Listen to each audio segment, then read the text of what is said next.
For 10 years, I thought my brain was broken. Every time I tried to meditate, my mind would explode with thoughts. Did I lock the door? Why did I say that weird thing in 2015? What's for dinner?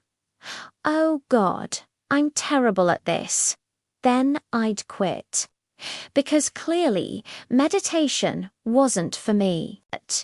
Here's what nobody told me: that mental chaos, that is the meditation, and understanding this one thing changed everything.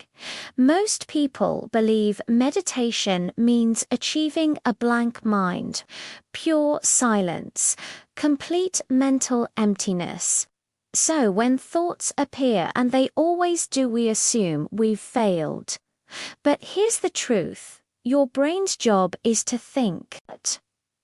Trying to stop thoughts is like trying to stop waves in the ocean. It's not how any of this works. Meditation isn't about emptiness. It's about awareness. Noticing when your mind wanders and gently bringing it back. That's it. That's the entire practice.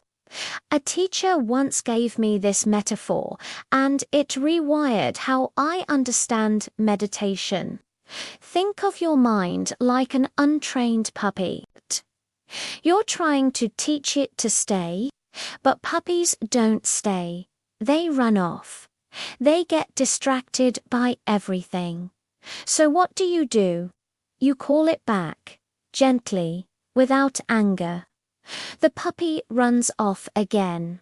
You call it back again. You're not failing when the puppy wanders. Calling it back is the exercise. Every single time your mind drifts and you notice it, that moment of noticing, that's a rep. That's you building the muscle. The wandering isn't the problem. It's the raw material you're working with. This isn't just philosophy. Neuroscience backs this up. Your brain has something called the default mode network. It's the part that spirals, replaying past conversations, worrying about future scenarios, constructing imaginary arguments. Most of us are trapped in this network almost constantly. Regular meditation actually changes your brain structure. Studies show it shrinks the amygdala brain sphere and anxiety center while strengthening the regions responsible for emotional regulation. Researchers can see these changes on brain scans after just 8 weeks of practice. One study found that people with chronic pain reported nearly 50% reduction, not because the pain disappeared, but because their relationship to it transformed. The mind is more malleable than we ever imagined. Forget the complicated instructions. Here's what actually works. Sit somewhere comfortable. Couch, chair, floor, doesn't matter. Close your eyes and just notice things. I hear cars outside. My shoulders are tense. I'm thinking about that email. I'm breathing. That's it. When you realize you've been lost in thought, maybe for 5 seconds, maybe for 5 minutes, just acknowledge it without judgment. Oh, thinking again, and return to noticing. Start with 3 minutes, not 30, not an hour. 3 minutes. When you're spiraling or approaching panic, try box breathing. Breathe in for 4 seconds. Hold for 4. Out for 4. Hold for 4. Repeat 5 times. This works because your brain cannot count and catastrophize simultaneously. It's a pattern interrupt. Another technique is the body scan. Start at your toes. Actually feel them.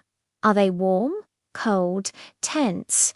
Slowly move your attention up through your body, feet to ankles, calves. Keep going. By the time you reach your head, you've spent several minutes in present moment awareness without forcing anything. My mind races too much. Good more thoughts means more opportunities to practice the noticing and returning. That's not a bug, it's the feature. I don't have time. You have 3 minutes. You just spent 20 scrolling. We both know this. I fall asleep. Then you needed sleep. Next time, sit up straighter or keep your eyes slightly open. It makes me more anxious. Yes, because sitting still finally illuminates the anxiety that was always running in the background. You're not creating it, like turning on the lights in a messy room. The mess was always there. Stay with it. This is where the transformation happens. I'm not going to tell you meditation will fix your life. It won't. But after practicing consistently, not perfectly, just consistently, something shifts. You start catching yourself mid-spiral. You notice the anxious thought as it's forming instead of 20 minutes into the catastrophe. That tiny space between stimulus and response. It grows. You stop sending regrettable texts. You can sit with discomfort without immediately reaching for escape. You're no longer completely imprisoned in your own mental loops. The storms still come, but you're no longer drowning in them. If you've been avoiding meditation because you think you're bad at it, you're not. There's no such thing as being bad at this. Your wandering mind isn't the obstacle. It's the entire point. Tomorrow, try 3 minutes. Sit, notice, redirect when you drift. That's the whole practice. And it might just change everything.